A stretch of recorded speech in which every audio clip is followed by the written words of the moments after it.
وہ نہایت اطمینان سے بیٹھے اور کھڑے تھے۔ جو مسلمان پچھلی کشتیوں میں کھڑے تھے وہ بھی ہندوؤں پر تیر پھینک رہے تھے۔ آج مسلمانوں کے تیر بھی ہندوؤں کو مجروح کر رہے تھے۔ محمد بن قاسم، محمد اسلم، ذکوان اور اجل سب سے اگلی کشتی میں ڈھالوں کے پیچھے بیٹھے تھے۔ وہ اس بات کا خیال کر رہے تھے کہ کہیں پل چھوٹا نہ پڑ جائے، بلکہ جب کشتی مشرقی کنارہ پر پہنچی تو ساحل سے ٹکرا کر رک گئی۔ ہندوؤں نے شور مچانا شروع کر دیا، کیونکہ اب ان کے تیر بیکار ہو گئے تھے، اس لیے انہوں نے شمشیریں سونت لی اور کشتی کی طرف بڑھے۔ ایک موٹا تازہ ہندو جھپٹا، ابھی وہ کشتی کے قریب پہنچا بھی نہ تھا کہ دریا کے شمال کی طرف سے ایک تیر آ کر اس کے سینے میں ترازو ہو گیا اور وہ چیخ مار کر اوندے منہ گرا۔ مسلمانوں کو حیرت ہوئی کہ اس طرف سے کس نے تیر چلایا۔ محمد اسلم کی نظر جب سامنے گئی تو اس نے اس طرف ایک نوعمر لڑکے کو تیر کمان لیے کھڑے دیکھا۔ وہ ریشمی عربی لباس پہنے ہوئے تھا، دھوپ میں اس کا چہرہ چمک رہا تھا اور دور سے یوں محسوس ہو رہا تھا جیسے کوئی فرشتہ کھڑا ہے۔ محمد اسلم نے محمد بن قاسم کو اشارہ کرتے ہوئے کہا، آپ نے دیکھا اس عربی لڑکے کو؟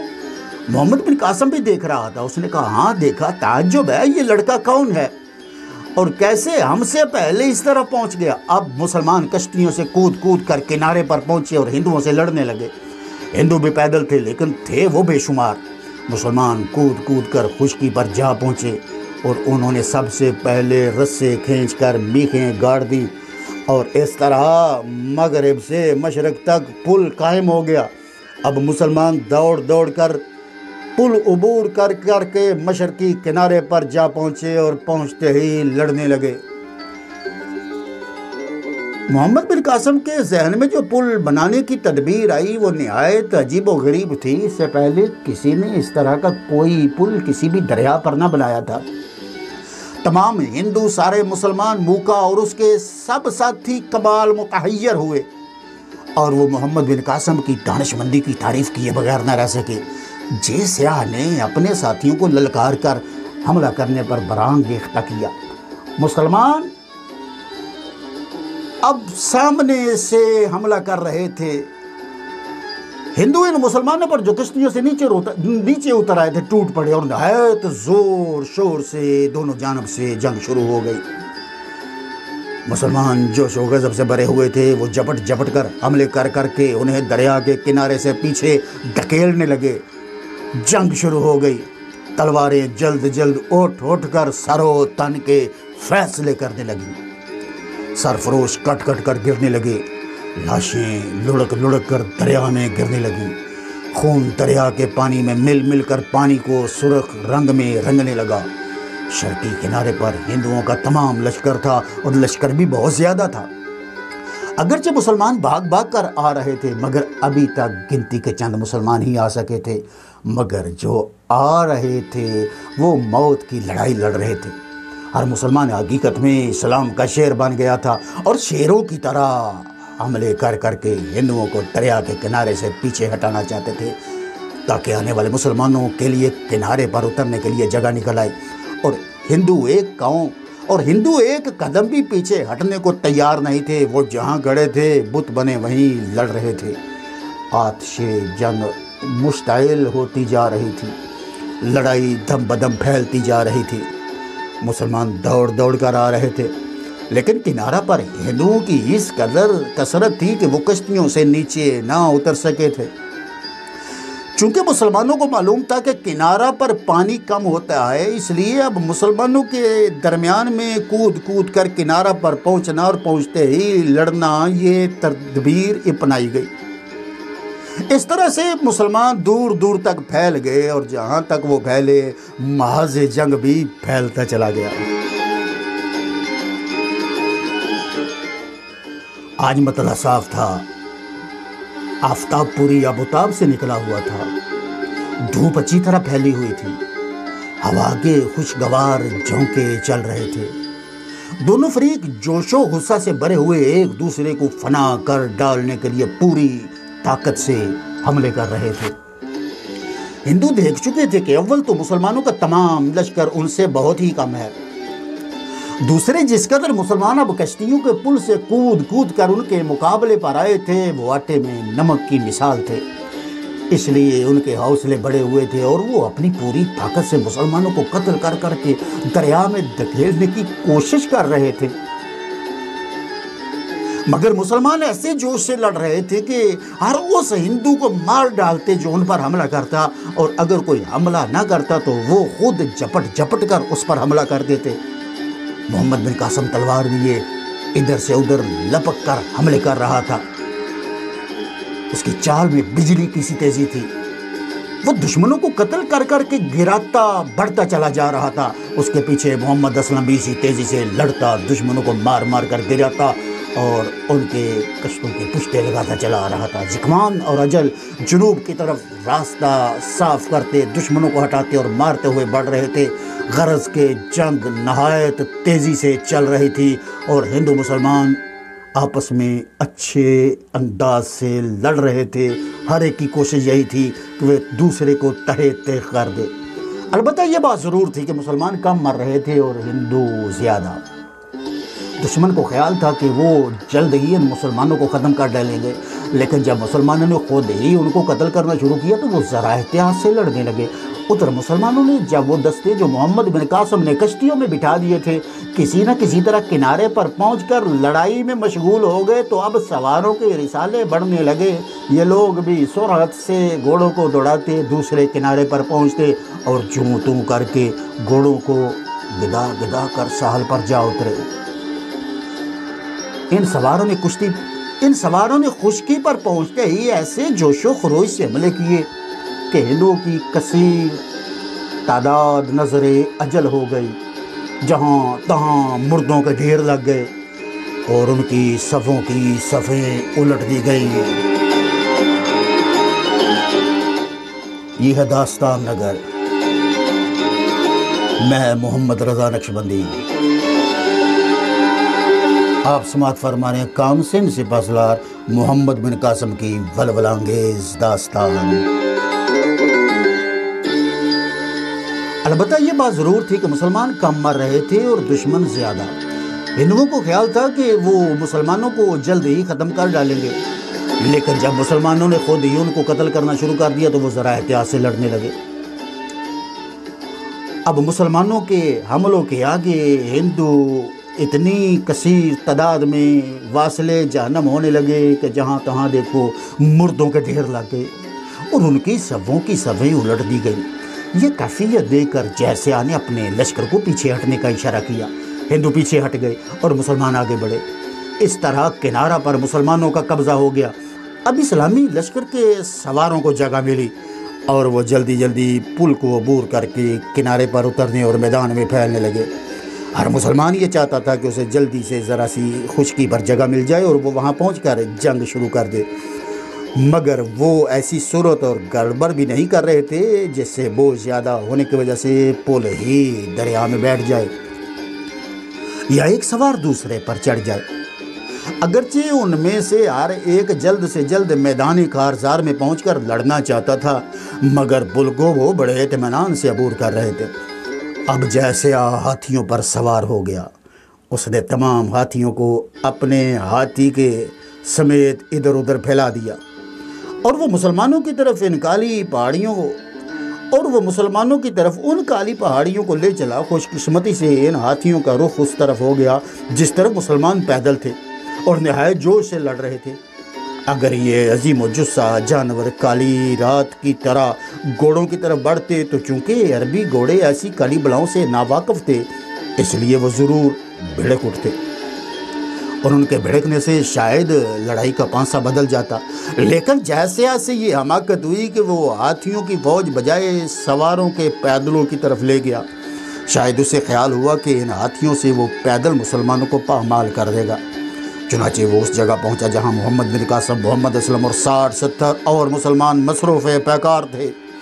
مسلمانوں نے ہاتھیوں کو آتے ہوئے دیکھا، وہ گھبرا گئے اور ان بلاؤں سے چھٹکارا پانے کے لیے کوئی تجویز سوچنے لگے، لیکن ابھی اتنا موقع نہ تھا کہ وہ اطمینان سے کھڑے ہو کر سوچتے، کیونکہ ہندو ان کے گرد تھے اور ان کی تلواریں ان پر برس رہی تھیں۔ وہ بھی لڑ رہے تھے۔ مگر وہ دیکھ رہے تھے کہ ان کی اور ہاتھیوں کے درمیان جو ہندو تھے وہ ادھر ادھر بچے چلے جا رہے تھے۔ وہ بھی ترچھی نظروں سے ہاتھیوں کو دیکھ کر ان ہندوؤں سے لڑ رہے تھے جو ان کے ادھر ادھر پھیلے ہوئے تھے۔